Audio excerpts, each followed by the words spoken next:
Standing in the marble-floored ballroom of Fairfield Country Club, I adjusted my black cocktail dress and gripped my champagne flute tighter. The Connecticut autumn evening sparkled through floor-to-ceiling windows as 50 guests mingled around elegant tables adorned with white roses. My brother Marcus commanded the microphone, his charcoal suit impeccable, his smile predatory. "Before we celebrate my promotion to senior vice president," he announced with theatrical flair, "let me introduce my sister." His eyes found mine across the room. "This is Athena, no college degree, no real career, no future prospects. She just freeloads off our generous parents while the rest of us succeed." Laughter erupted like champagne bubbles bursting. Our parents beamed at Marcus, their golden child, while avoiding my gaze completely. The laughter still rang in my ears, but inside my chest, something else entirely was building, not shame, but a quiet, burning amusement. If only they knew what I was hiding. 3 years ago, when I made the decision to skip college right after high school graduation, my family treated it like I had announced plans to join a circus. Mom cried for weeks.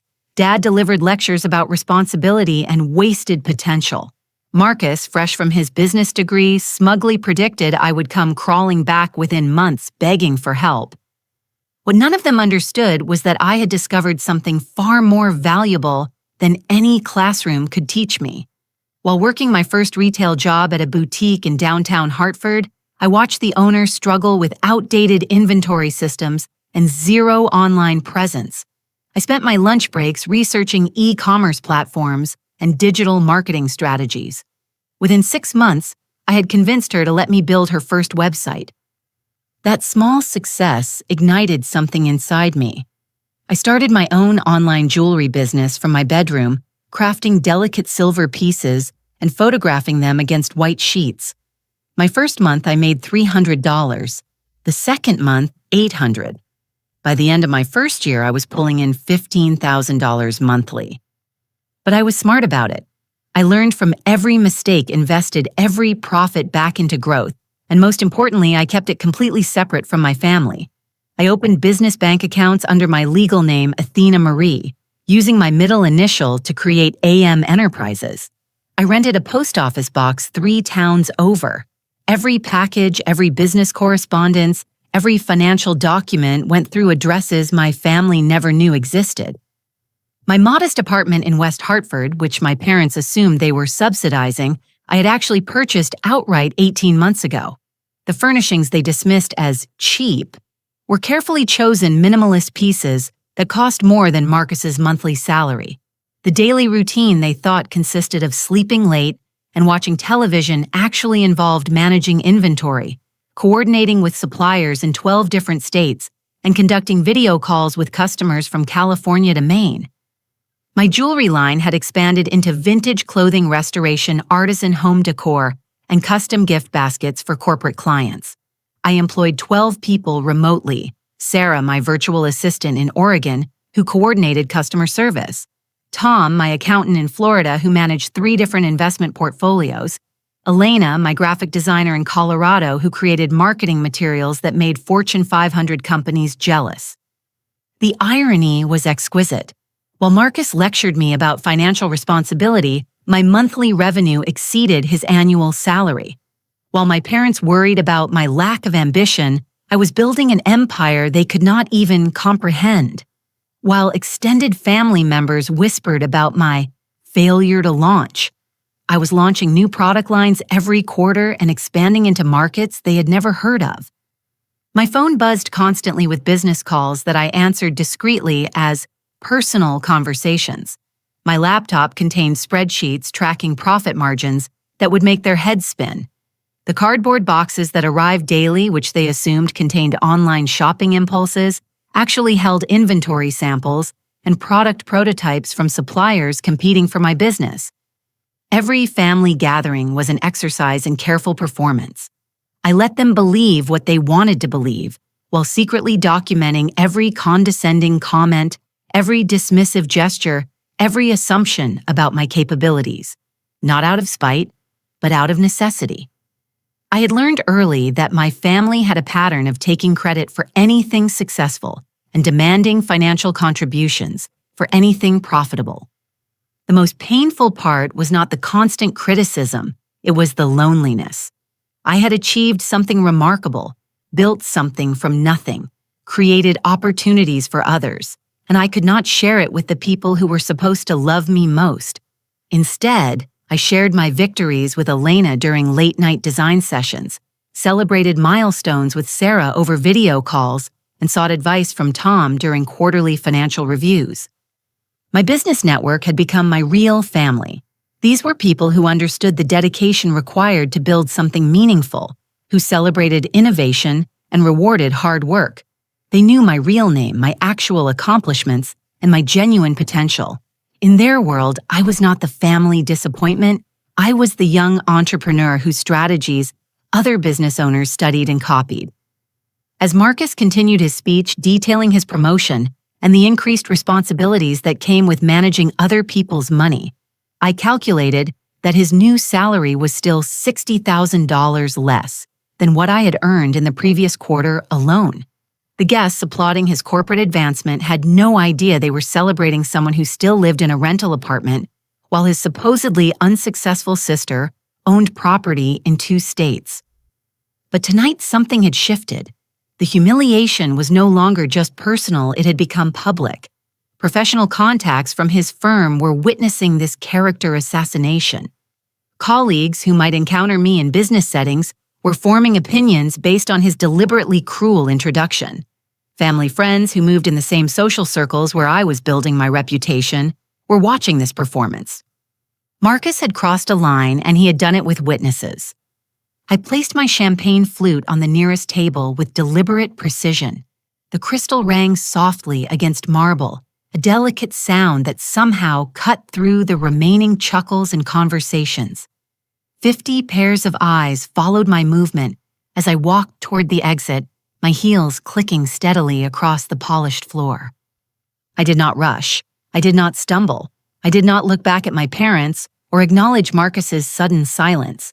I simply walked with the composure I had learned from conducting business presentations. To skeptical investors, my chin level and my shoulders square. The country club's valet brought my car a modest Honda Civic that I had intentionally chosen to maintain my cover, and I drove home through the winding Connecticut suburbs while my phone buzzed incessantly with incoming calls. Mom, Dad, Marcus, repeat. I let every single one go to voicemail. My apartment transformed that night. The carefully maintained facade of casual disorganization disappeared as I converted my living room into a command center. I pulled out my business laptop, activated my professional phone line, and began making calls to the team that my family did not know existed. Sarah, I need you to pull the Henderson file and the Morrison account details. We are moving forward with the expansion timeline immediately. Elena canceled the gradual rollout for the new brand identity. We are going full launch across all platforms starting tomorrow morning. Tom, I want you to accelerate the acquisition discussions we have been having. If they are serious about selling, we make an offer this week. As I coordinated with my team across 3 time zones, a pattern began emerging from my research. 3 of the people who had witnessed Marcus's performance tonight were major clients of his financial services firm. James Morrison, Robert Chen, and Linda Patterson had all been seated at the table closest to the microphone, and all 3 had contracts worth millions to Marcus's company. What Marcus did not know, what he could not have known, was that all 3 had been considering switching firms. James had confided to his wife, who happened to be one of my jewelry customers, that he was frustrated with Marcus's arrogant attitude and condescending communication style. Robert had been researching alternatives after Marcus had interrupted him during their last meeting to explain basic investment principles that Robert had understood for decades. Linda had actually contacted 2 competitors after Marcus had suggested that her business goals were unrealistic for someone in her position. Tonight they had all witnessed exactly the kind of character that had been making them uncomfortable in their professional relationship. My phone rang at 11:30 p.m. Not a family member this time, James Morrison himself. Athena. This is James Morrison from Morrison Industries. I hope you do not mind that I got your number from my wife, Catherine. I wanted to reach out after tonight's situation. I leaned back in my desk chair, suddenly very interested. Of course, Mr. Morrison. What can I do for you? Well, Catherine mentioned that you have quite an impressive business background that your family seems unaware of. Given what I witnessed tonight, I'm wondering if you might be interested in discussing some opportunities. My company has been looking for fresh perspectives on our digital marketing strategies. By midnight, I had scheduled meetings with James for Thursday, Robert for Friday, and Linda for the following Monday.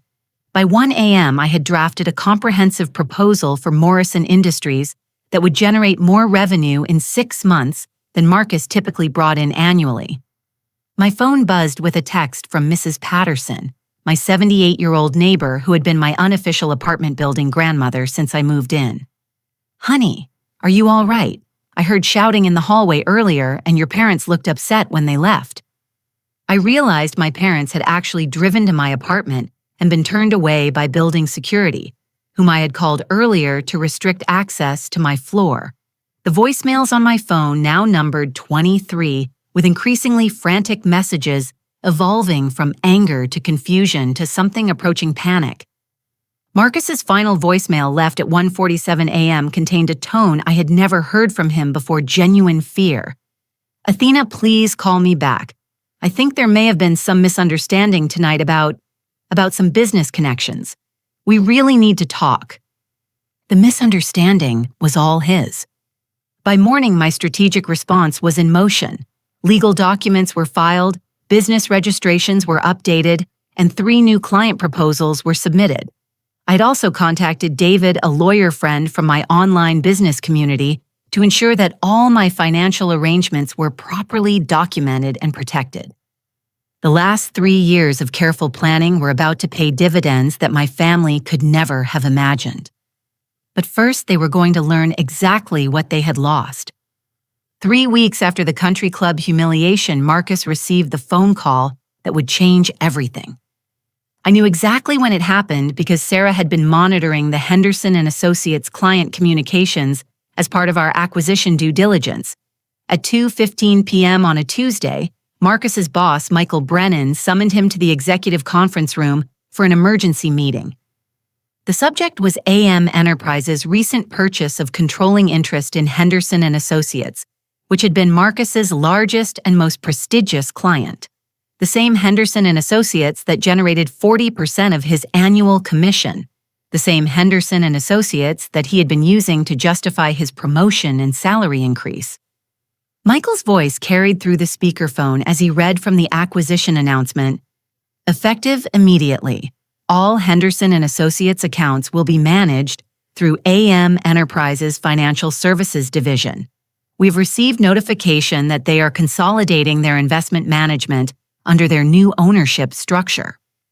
I could picture Marcus's face as the implications began sinking in. His biggest client was now owned by someone else, someone who had the power to terminate their relationship and transfer millions in assets to a competing firm. Do you have any relationship with AM Enterprises, Marcus? Any connection that might help us maintain this account? Michael asked. The silence that followed lasted 47 seconds. Sarah had been timing it.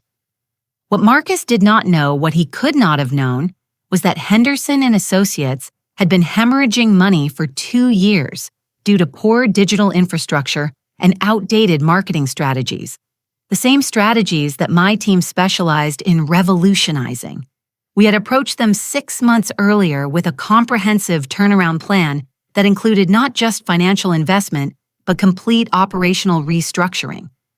The acquisition had been my largest single business move to date, requiring coordination between my investment portfolio, a small business administration loan that Tom had structured perfectly, and partnership agreements with Jennifer Walsh, a CEO mentor who had guided me through the legal complexities.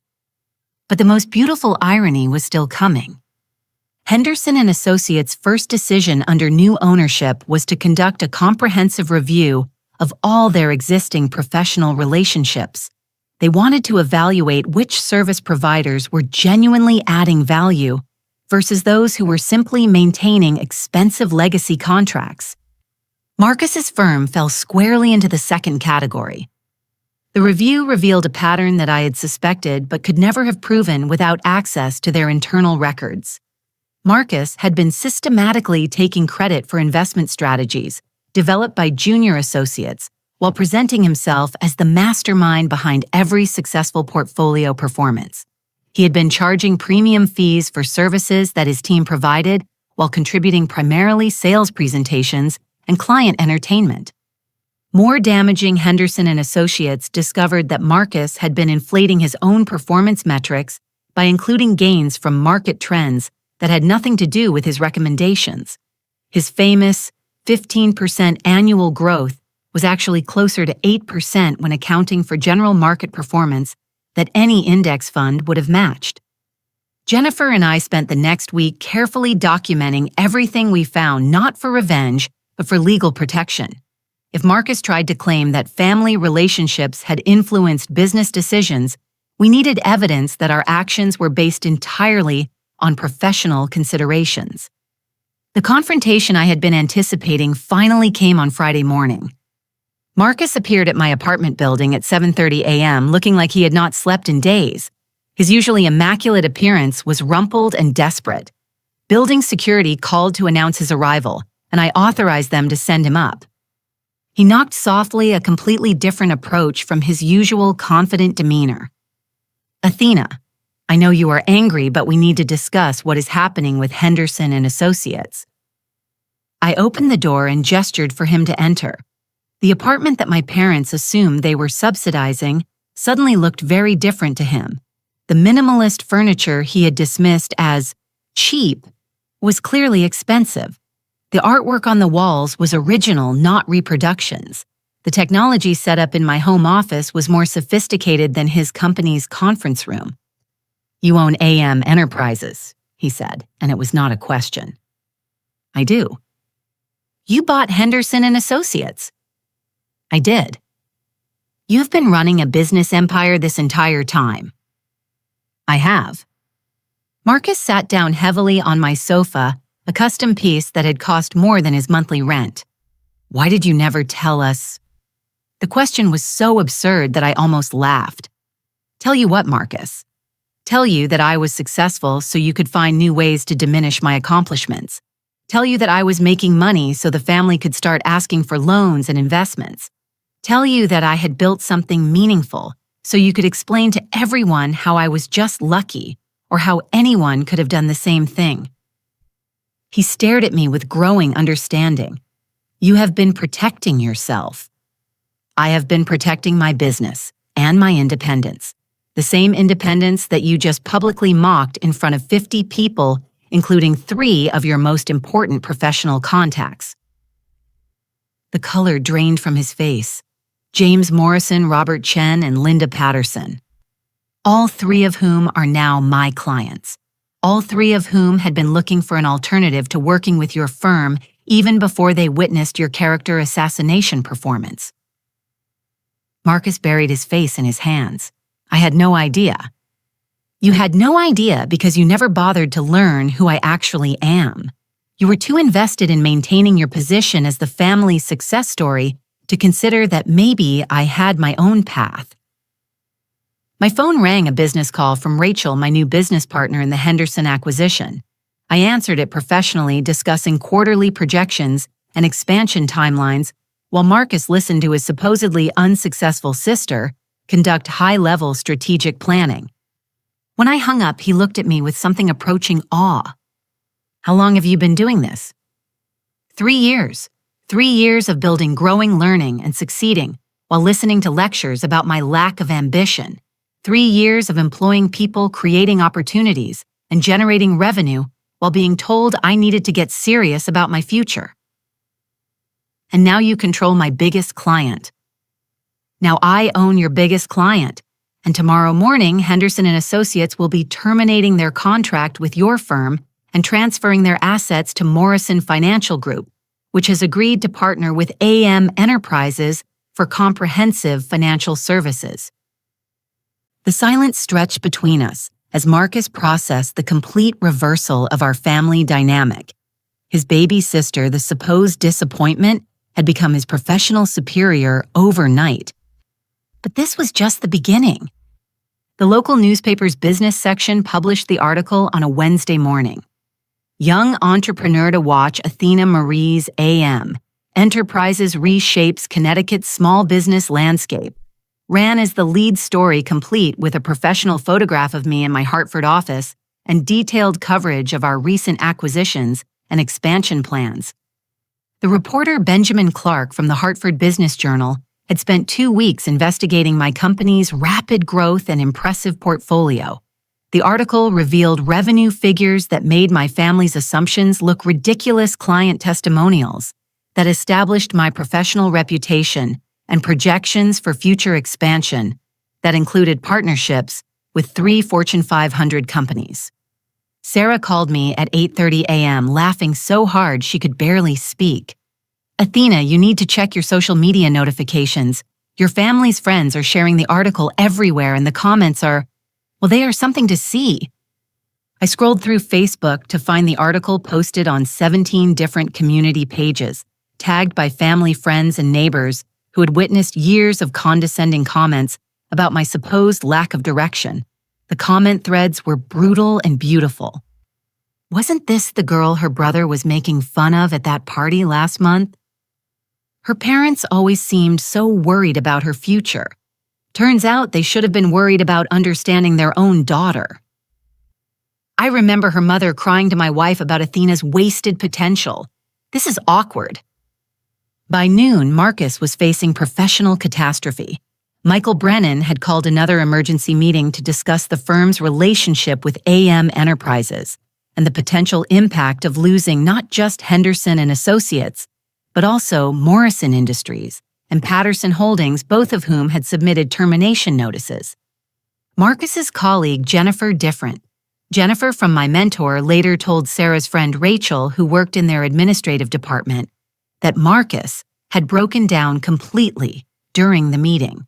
He had been forced to admit that AM Enterprises was owned by his sister, the same sister he had publicly humiliated, and that his personal relationship with me might be affecting his professional standing. The look on Michael's face when Marcus explained the country club incident was apparently priceless. Rachel reported. Michael asked if Marcus had actually introduced his sister as a freeloader to a room full of potential business contacts, and when Marcus confirmed it, Michael just stared at him for like 30 seconds without saying anything. The professional consequences were swift and decisive. Marcus was removed from all major accounts pending a review of his client relationship management. His promotion was suspended. He was given 2 weeks to demonstrate that he could repair the AM Enterprises relationship or face immediate termination. But the family consequences were even more dramatic. My parents had spent Tuesday evening fielding phone calls from neighbors' friends and extended family members who wanted to congratulate them on my business success. Each call began with enthusiasm and ended with confusion, as my parents were forced to admit that they had been completely unaware of my achievements. Cousin Martha called to praise their supportive parenting. Neighbor Bob wanted to discuss investment opportunities. Family friend Patricia asked for advice on encouraging her own daughter's entrepreneurial ambitions. By Wednesday afternoon, my parents were experiencing a very public reckoning with their assumptions and parenting choices. Thursday morning brought the most desperate family intervention yet. I was conducting a video conference with potential investors from Seattle when building security called to announce that my parents and Marcus were in the lobby asking to come up. They had been waiting for 40 minutes and appeared increasingly agitated. "Tell them I will be available in 30 minutes. I told security, then finished my presentation to investors who were offering to fund my West Coast expansion. When they finally reached my apartment, the family dynamic was completely reversed from every previous visit. Instead of arriving with lectures about responsibility and disappointed expressions about my living situation, they entered with nervous energy and obvious anxiety about their changed understanding of my life. Mom spoke first, her voice shaking. "Honey, we had no idea about your business. Why did you never tell us what you were accomplishing? I tried to, Mom. 3 years ago, I tried to explain what I was building. You told me that selling jewelry online was not a real job and that I needed to face reality about my limitations. Dad shifted uncomfortably. We were trying to protect you from disappointment. You were protecting yourselves from acknowledging that my path was different from what you expected. There is a difference. Marcus remained silent, staring at my home office setup with growing comprehension of how completely he had misunderstood my life. The conversation continued for 2 hours, with my parents gradually recognizing how their constant criticism and dismissive attitude had forced me to hide my success rather than share it. They began connecting patterns they had missed: the expensive car registration papers they had assumed were mistakes, the business calls I had taken discreetly during family gatherings, the financial independence I had maintained without explanation. But the real confrontation was still coming. Friday afternoon, my family made a decision that would change everything permanently. They arrived at my downtown office building without appointment or warning, determined to force a public reconciliation that would salvage Marcus's career and their own social standing. The elevator security cameras captured their entrance into the AM Enterprises executive offices. Amanda, my receptionist, later described the scene as like watching a family therapy session in a corporate lobby. Marcus broke down completely in front of my employees, my business partners, and 3 potential clients who were waiting for scheduled appointments. He begged for forgiveness, while openly weeping, admitted that his jealousy and insecurity had driven his cruel behavior and pleaded for me to save his job. My parents supported his emotional outburst with their own tearful confession that they had been wrong about everything, that they had failed to recognize my achievements, and that they desperately wanted to repair our relationship. The entire scene was witnessed by 12 professional contacts who now understood the family dynamics that had shaped my decision to keep my business life separate. But their public desperation had created an opportunity I had not anticipated. If my family genuinely wanted redemption, they were about to learn what genuine accountability looked like. The charity event announcement went out on a Monday morning. AM Enterprises hosts scholarship fundraiser supporting non-traditional paths to success would take place at the Fairfield Country Club, the exact same venue where Marcus had humiliated me 6 weeks earlier. The invitation list was strategic and comprehensive. Every person who had attended Marcus's promotion party received a personal invitation with a handwritten note explaining the scholarship fund's mission to support young entrepreneurs pursuing alternative educational paths. Local business leaders, community foundations, and media representatives were invited to celebrate innovative approaches to career development. The scholarship program itself was genuine and meaningful. Working with Catherine, an event coordinator who had become a trusted friend, I had established criteria for recipients who demonstrated entrepreneurial potential despite lacking traditional academic credentials. The first awards would support 5 young people in launching their own businesses with mentorship funding and professional development resources. But the event also served another purpose, giving my family the opportunity to demonstrate genuine change in the same setting where they had participated in my public humiliation. Marcus's professional situation was deteriorating rapidly. The loss of 3 major clients had triggered a firm-wide review of his performance metrics, revealing the pattern of inflated achievements and taking credit for others' work that I had suspected. Michael Brennan delivered an ultimatum: repair the relationship with AM Enterprises within 2 weeks or face immediate termination and potential legal action for misrepresenting client outcomes. The evening of the fundraiser, I arrived at the country club wearing a navy blue dress that cost more than Marcus's monthly car payment. My jewelry was from my own design collection. My confidence was earned through 3 years of business success, and my purpose was crystal clear. The transformation of the ballroom was symbolic and intentional. Where Marcus's promotion party had featured corporate branding and achievement-focused decorations, the scholarship fundraiser showcased stories of unconventional success, creativity over credentials, and innovation born from necessity rather than privilege. Guests began arriving at 7 p.m., many of them recognizing the venue and remembering the previous event that had taken place in this same space. The contrast in atmosphere was immediate and powerful. My family arrived together dressed formally and visibly nervous about the public nature of their required redemption. They understood that this evening would determine not only Marcus's professional future, but the possibility of rebuilding our family relationships on a foundation of mutual respect rather than conditional love. The evening's program included testimonials from scholarship recipients, presentations about the program's goals, and a silent auction featuring items donated by local businesses. But the centerpiece was a series of acknowledgement speeches that would address the event's deeper significance. Marcus approached the microphone at 8:30 p.m. with a prepared statement that he had rehearsed for days. His hands shook as he adjusted the microphone, and his voice carried across the same ballroom where he had performed his character assassination 6 weeks earlier. 6 weeks ago in this same room, I made a terrible mistake. I introduced my sister Athena in a way that was cruel, inaccurate, and completely unworthy of the remarkable woman she is. I spoke from jealousy, insecurity, and ignorance about her actual accomplishments. His voice broke as he continued. Athena has built a business empire that I could never imagine creating.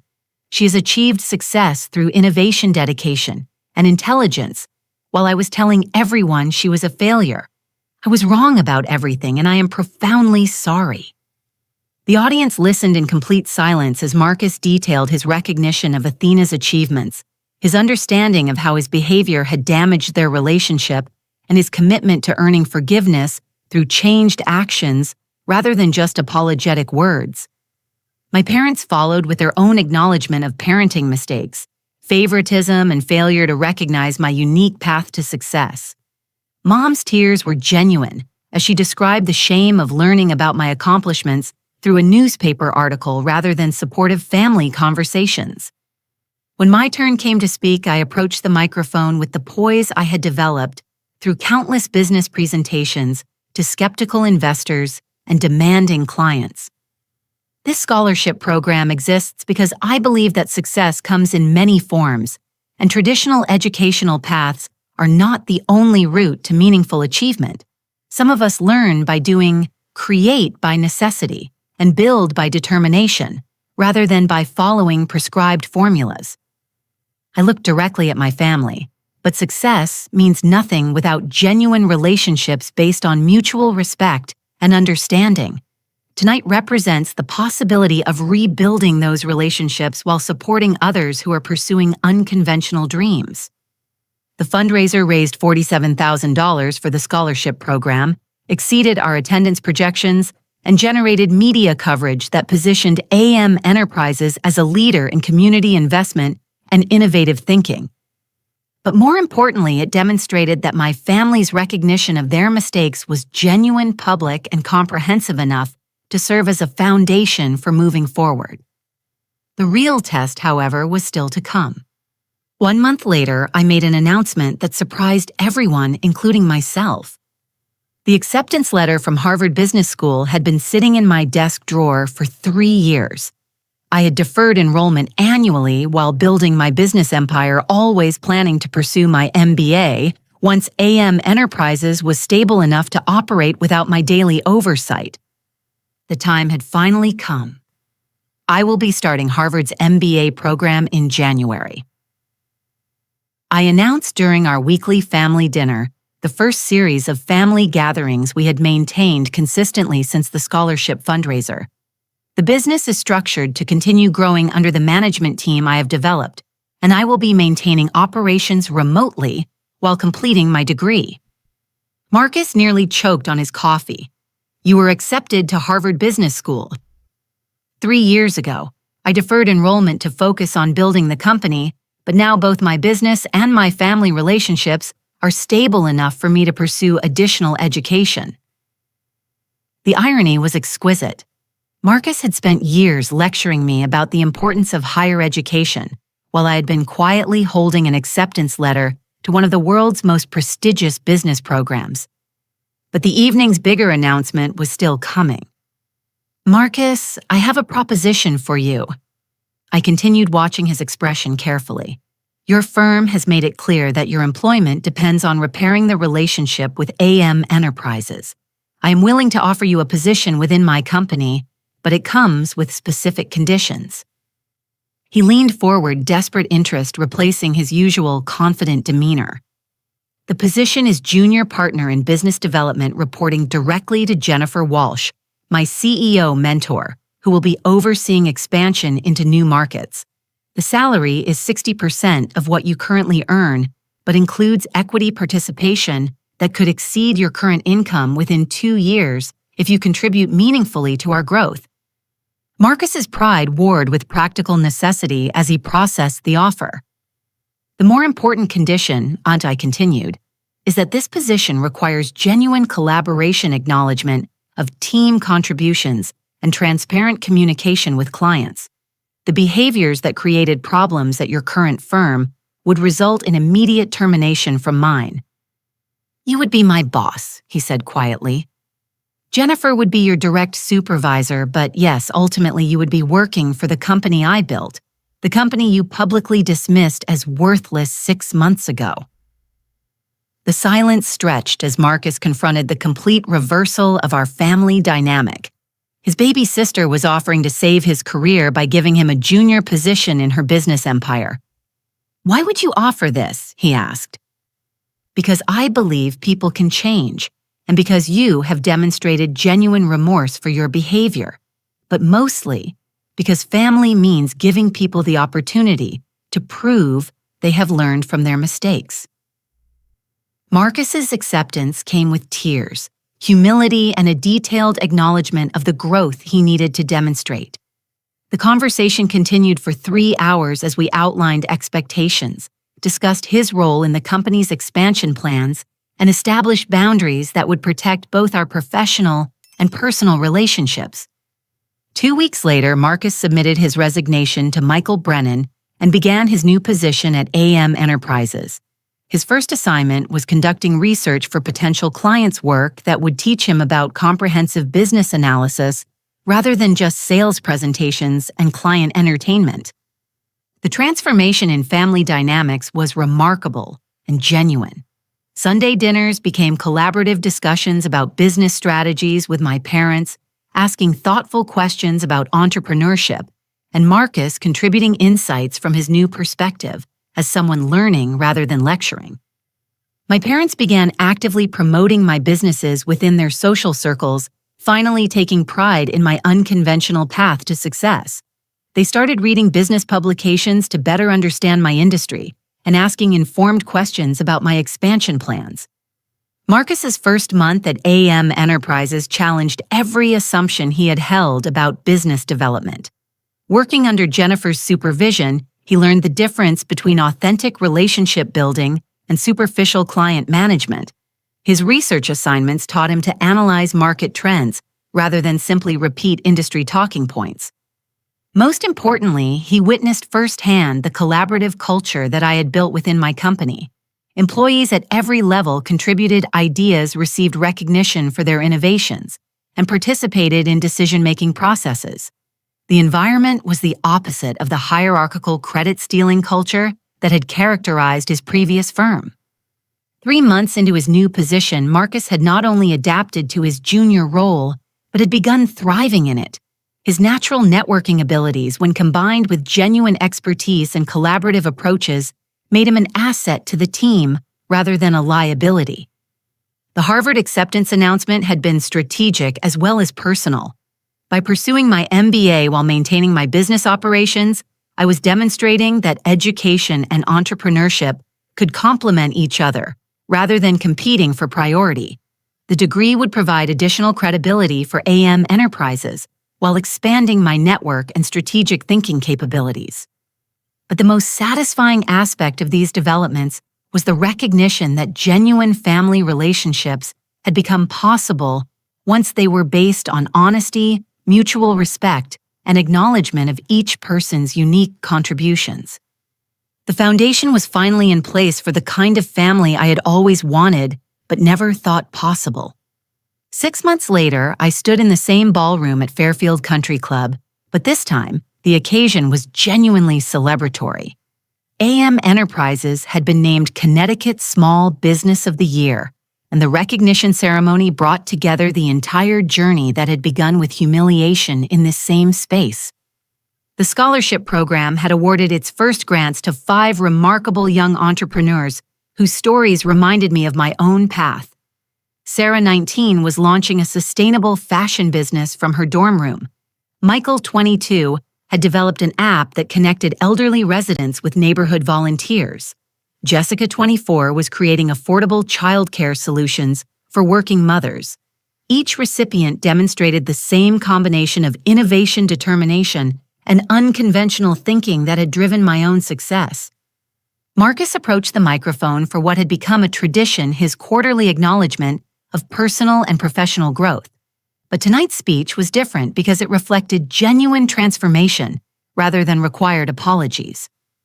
Working for my sister's company has taught me more about business leadership and personal character than my previous 10 years in corporate finance. He began his voice steady and confident in a way I had never heard before. Athena built something remarkable not by following traditional rules, but by creating her own path and staying true to her vision, even when her own family could not see its value. He looked directly at me. I spent years trying to diminish her accomplishments because I was threatened by her independence and success.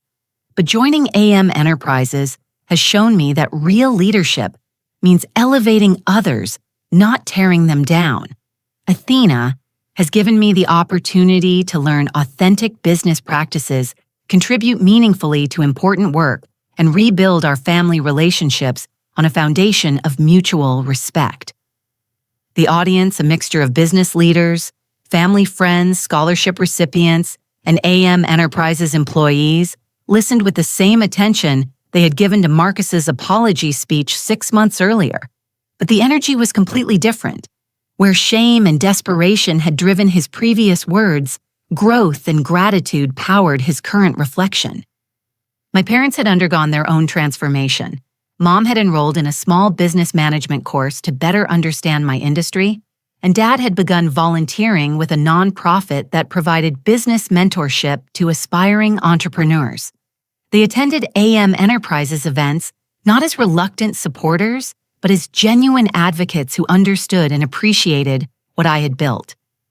The evening's program included presentations about the scholarship recipients' progress updates on AM Enterprises' expansion into 3 new states and announcements about upcoming partnerships with major retail chains that would triple our revenue within 18 months. But the most meaningful moment came when Jennifer Walsh, my CEO mentor and now business partner, presented me with a Harvard Business School alumni network directory containing contact information for entrepreneurs who had built companies similar to mine. The network would provide resources for continued growth while I completed my MBA program remotely. My Harvard experience had exceeded every expectation. The program's flexible structure allowed me to maintain hands-on leadership of AM Enterprises while participating in residency weekends and intensive courses that expanded my strategic thinking and global perspective. My classmates included entrepreneurs from 6 continents whose innovative approaches to business challenges inspired new directions for my own company. The academic workload was demanding but manageable because it built upon the real-world experience I had gained through 3 years of building and operating my business empire. Case studies that challenged other students felt familiar because I had navigated similar situations in my own operations. Strategic frameworks taught in lectures provided language and structure for decisions I'd been making intuitively. Marcus's integration into AM Enterprises had exceeded both our expectations. His networking abilities, when channeled through ethical practices and collaborative approaches, had generated new client relationships that contributed significantly to our expansion. His willingness to learn from junior-level assignments had developed expertise that made him valuable to senior-level strategy discussions. More importantly, his transformation had created space for genuine brotherhood. We now collaborated as equals who brought different strengths to shared goals rather than competing for family approval or social status. Our Sunday dinner conversations included strategic planning sessions where Marcus's client relationship insights combined with my operational expertise to identify new market opportunities. The family therapy sessions that had initially felt awkward and forced had evolved into natural, ongoing communication about expectations, boundaries, and mutual support. Dr. Williams had helped us recognize patterns of favoritism, competition, and conditional love that had characterized our relationships, replacing them with acceptance, encouragement, and genuine appreciation for different paths to success. My parents had learned to celebrate achievements without comparing them to predetermined expectations. They attended Harvard residency weekends AM, Enterprises business conferences, and scholarship recipient presentations with the same enthusiasm they had once reserved exclusively for Marcus's corporate milestones. The scholarship program had become a cornerstone of AM Enterprises' community involvement, supporting young entrepreneurs whose unconventional backgrounds and innovative thinking reflected the values that had driven my own journey. Watching recipients launch their businesses, overcome obstacles, and achieve their goals provided perspective on how much my own path had been shaped by the absence of family support during crucial early stages. Now surrounded by family who understood and appreciated my achievements, I could appreciate how much stronger I had become through the necessity of building independence. The 3 years of hiding my success had taught me to trust my own judgment, make decisions based on strategic rather than emotional considerations, and maintain boundaries that protected my goals from other people's limitations. The evening concluded with the announcement that AM Enterprises would be opening a West Coast office in Seattle, expanding our operations to serve clients nationwide, while providing growth opportunities for team members who had contributed to our success from its earliest stages. As guests began leaving the country club, I reflected on the complete transformation that had taken place in this same ballroom. The space that had once represented family rejection and public humiliation now symbolized authentic success, genuine relationships, and meaningful contribution to community goals. The most profound lesson had been learning the difference between hiding from family judgment and protecting legitimate boundaries. My decision to conceal my business success had been necessary for its protection, but it had also prevented the possibility of genuine family relationships. Only by walking away completely had I created space for my family to recognize their mistakes and choose different behaviors. Marcus joined me as we prepared to leave, carrying boxes of scholarship program materials to his car. "Do you ever regret not telling us about the business sooner?" he asked.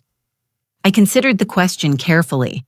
I regret that it took a public humiliation to create the motivation for genuine change, but I do not regret protecting my business during its vulnerable early stages.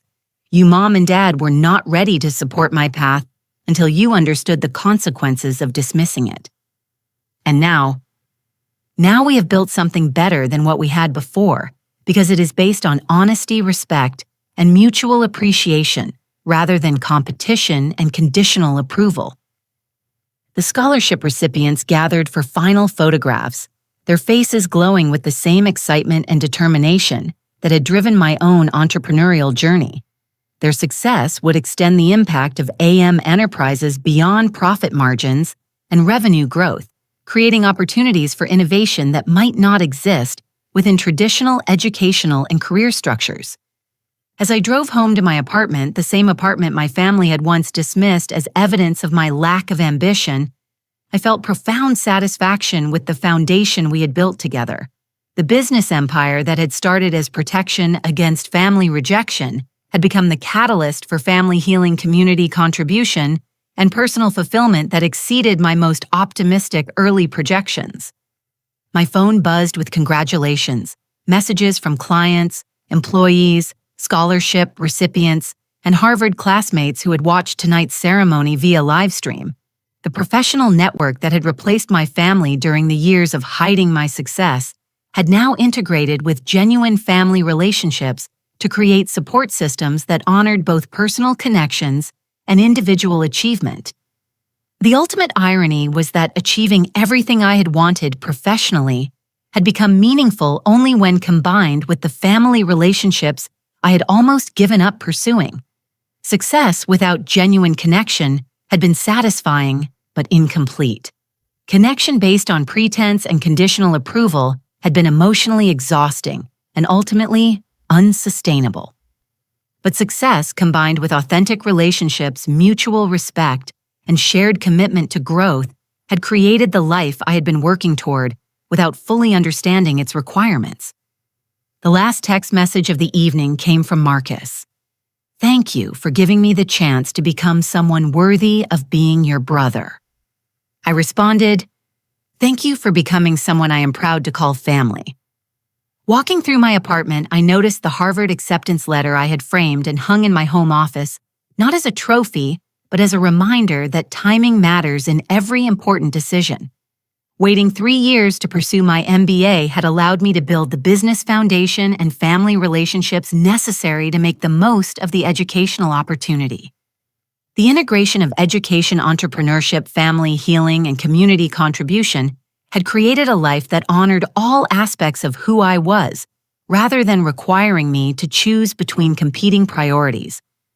Most importantly, the journey had taught me that genuine success includes the wisdom to know when walking away creates space for others to choose growth, when boundaries protect legitimate interests without preventing meaningful relationships, and when forgiveness combined with accountability creates stronger foundations than either punishment or unconditional acceptance alone.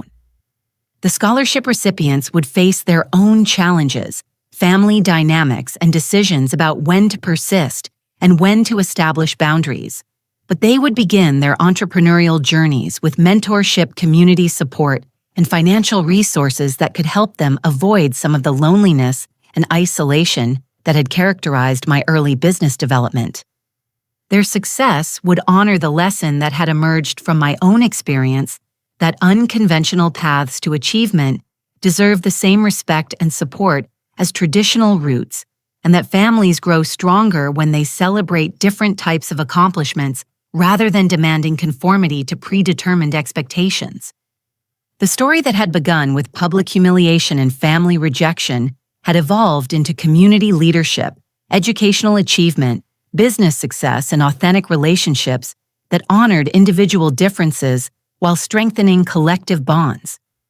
And it had all started with the decision to stop hiding from family judgment and start protecting what mattered most, the integrity to pursue my own path, and the courage to demand the respect that genuine achievement deserves. Have you ever found yourself in a situation where family members doubted your potential only to discover later that their limitations were holding you back from recognizing your own strength? What would you do if you were in my position? Would you have walked away sooner or tried harder to make them understand your vision before taking such dramatic action?